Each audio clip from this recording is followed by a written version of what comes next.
Ever felt like you're ticking all the boxes? You went to school, got the good roads, landed a decent job, you work really hard, save a bit. But that feeling of real financial freedom, of actually being ahead, it just seems always just out of reach. It's a super common feeling. So many of us know exactly what that's like.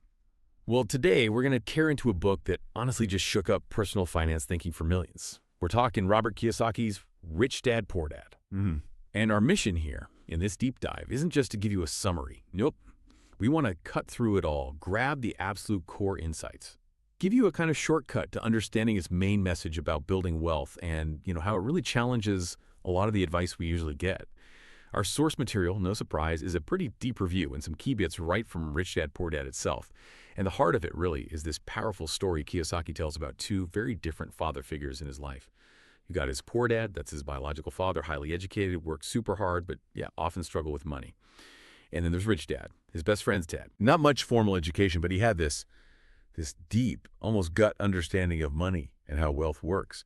Kiyosaki just brilliantly contrasts how they thought, the advice they gave.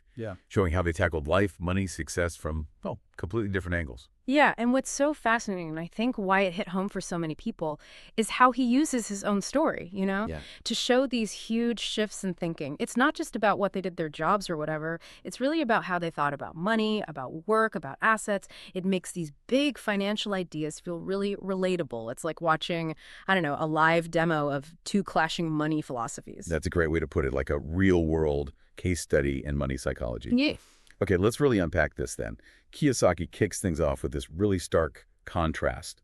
What do you think is the absolute key difference he wants us to grasp right away about their mindsets? Because that feels like the foundation for everything else. Oh, absolutely. It is the foundation. And the first lesson, maybe the one that makes people sit up and go, wait, what? Is that the rich don't work for money. Now, that's a line designed to make you pause, right? It really is. Because for most of us, that's life. You get a job, you earn your salary, you work hard for the money. That's what we're taught from day one. Put in the hours, get paid. Simple. So how does Kiyosaki spin that? What does work mean, if not for money? And that's exactly where Rich Dad's, let's say, counterintuitive teaching comes in. Poor Dad followed that script. School, grades, safe job, you trade time for cash. Rich Dad, though, he taught Robert that the wealthy, they figure out how to make money work for them. So instead of just chasing that paycheck, the whole focus shifts. It becomes about building assets, things that bring in money even when you're not, actively clocked in. Think about like a rental property generating rent each month, or maybe dividends from stocks, or a business that runs itself eventually. It's not just a job title thing. It's a whole different relationship with money. It pushes you from thinking like an employee to thinking like an investor, maybe a business owner, building systems, building things that feed your wallet, not just trading your limited hours for dollars. Right, so it's less about just earning more and more about where the earnings come from, turning effort into something that grows on its own. That's a big shift. And once you start thinking that way about the source of money, it immediately shines a light on a huge gap for most people. And that gap, for Kiyosaki, is precisely why financial education is crucial. Exactly. You nailed it. One of Kiyosaki's biggest points, and maybe the most eye-opening for many, is how our standard education it teaches us so much, right? Math, history, science. But it often leaves this massive hole when it comes to practical money stuff, like really understanding compound interest or basic investing or how taxes actually impact you or managing cash flow. He argues this isn't just an accident. It's sort of a systemic issue that channels people towards that poor dad way of thinking because they just don't have the basic tools to build wealth actively. They learn how to be employees, but not really how to be the employer or the investor. My dad, my poor dad, if you will, definitely believed good grades and a degree were the golden ticket. That's the message society sends, right? Get the diploma, you're set. Totally. But Rich Dad pushed for a different kind of learning, actual financial education, which means really getting the difference between assets and liabilities, how investments work, the impact of taxes. He believed that practical knowledge was the real key, not just good grades, which is why Kiyosaki really hammers home the need for continuous self-education in finance, beyond the classroom. It's about building financial smarts, street smarts about money, which schools just aren't set up to teach. Okay, I think this next one is where the light bulb really goes on for a lot of people. That core idea, assets versus liabilities. It sounds simple on the surface, but I bet this is where many of us get tripped up. And it ties right back into that financial intelligence you mentioned. Oh, it's absolutely critical. And maybe one of the most practical takeaways, Kiyosaki keeps it super simple. Assets. They put money into your pocket. Think rental income, stock dividends, a business you own that's profitable, maybe royalties from something you created. Liabilities. They take money out of your pocket. That's your mortgage on the house you live in, car payments, credit card debt, student loans, even just the running costs of a big house, taxes, repairs, insurance, things that constantly drain cash. Rich people, he says, they focus like a laser on buying and building assets, things that generate cash flow. The trap for many others is that they often mistake liabilities for assets, like buying a fancy car. It feels like success, maybe even an investment, but really it just loses value and costs you money every month. Loan, insurance, gas repairs, even your own home, which everyone calls their biggest asset. Kiyosaki argues from a cash flow perspective, it usually acts like a liability because money is constantly going out for the mortgage, taxes, upkeep, even if the value goes up on paper. The key difference, he stresses, is all about cash flow. Is money coming in because of this thing or is it going out? That cash flow lens, Yeah. it just changes how you look at everything, doesn't it? Every purchase, every bill suddenly feels different, more critical.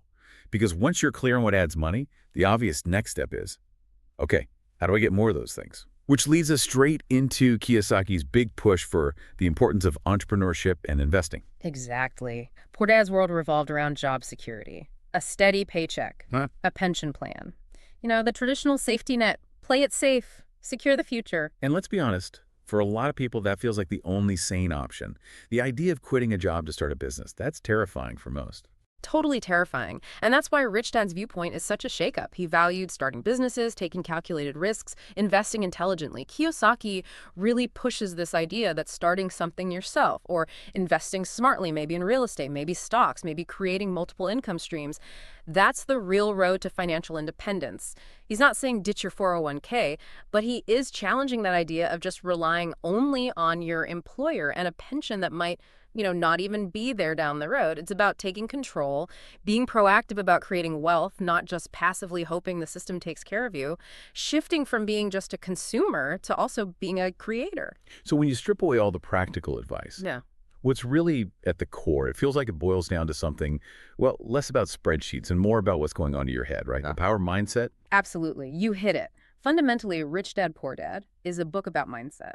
Poor Dad's thinking. It was shaped by fear. Fear of failing, fear of not having that secure job. He thought in terms of, I can't afford that, or that's too risky. Rich Dad, his mind was wired differently. He saw opportunities everywhere. Instead of, I can't, he'd ask, how can I afford that? He wasn't reckless, but he embraced calculated risk. And crucially, he wasn't afraid to fail. He saw failure as like tuition, a learning opportunity. Kiyosaki's big message is that changing how you think about money, your beliefs, the questions you ask, that's the absolute first, most critical step towards freedom. That fear, it holds so many people back. And that fear is so relatable. I mean, the fear of losing money you worked hard for, of making a big mistake. It keeps people stuck. Nobody wants to lose money. It's a huge deterrent. It can totally paralyze you from taking any action at all. How does Kiyosaki suggest we handle that? He tackles it directly. Which brings us neatly to lesson 6, overcoming fear and taking risks. Rich Dad taught Robert that, look, failure is just part of the process. It's unavoidable if you're trying to achieve anything significant. He apparently used to say, winners aren't afraid of losing, but losers are. The point wasn't to seek failure, but not to let the fear of it stop you. Learn from mistakes, adjust your course, keep going. That's the key. And Kiyosaki is careful to distinguish between calculated risk, where you've done your homework, you understand the potential upsides and downsides, you have a plan, and just, reckless gambling, like betting your savings on one speculative stock versus carefully researching and investing in a diversified portfolio or a well-vetted rental property. It's about playing the game intelligently, managing the risk, not just avoiding the game altogether out of fear. That's such an important distinction. Take risks doesn't mean be stupid, it means be strategic, which then connects to another interesting idea. Work to learn, not just to earn. This isn't just about what job you have, but why you're even doing it. Exactly. It's a shift in motivation. Instead of just showing up for the paycheck, Kiyosaki suggests focusing on acquiring valuable skills through your work, skills that will help you in business and investing later on. We're talking practical things like sales, marketing, negotiation, understanding financials, managing people, communication, real-world stuff. He argues these skills often end up being way more valuable long-term than just the degree on your wall. They build what he calls financial intelligence. Maybe you take a sales job, not because the base salary is amazing, but because you want to master persuasion. That's gold if you later start your own business. Or maybe you work at a startup, even for less pay initially, to learn firsthand how to scale a company. It's about seeing your job as a learning ground, a way to gain assets, skills, and knowledge that you can then use to build your own wealth-generating assets, not just relying on the salary from that job forever. It's investing in yourself. Wow. Okay, so stepping back and looking at all these lessons together, it's really clear. Rich Dad, Poor Dad isn't just another how-to finance book. It's a fundamental mindset overhaul, a re-education almost. It absolutely is. It takes that whole traditional path, school, job, work 40 years, retire, and it basically says, hey, wait a minute, is that the only way? Is that even the best way? It opens your eyes to other possibilities. Financial independence much earlier, smart investing, creating your own wealth proactively.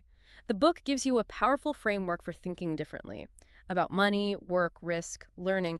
It doesn't necessarily give you a paint-by-numbers plan because everyone's situation is different, but it gives you the mental tools, the concepts, which then leads to the big question for everyone listening. Okay, how do I start applying this way of thinking to my life right now? And that's exactly why this deep dive matters, why this book matters. If you've ever looked around and wondered, why do some people seem to just get ahead financially while I'm working my tail off and feel like I'm stuck? This framework, this whole shift in perspective that Kiyosaki offers, it provides some really compelling answers. It's an invitation to maybe step off that hamster wheel, that rat race, and think about building your own track. So as we wrap up here, let's just crystallize that main takeaway. The big undeniable message from Rich Dad, Poor Dad is crystal clear, isn't it? Wealth isn't really about how much you earn, not fundamentally.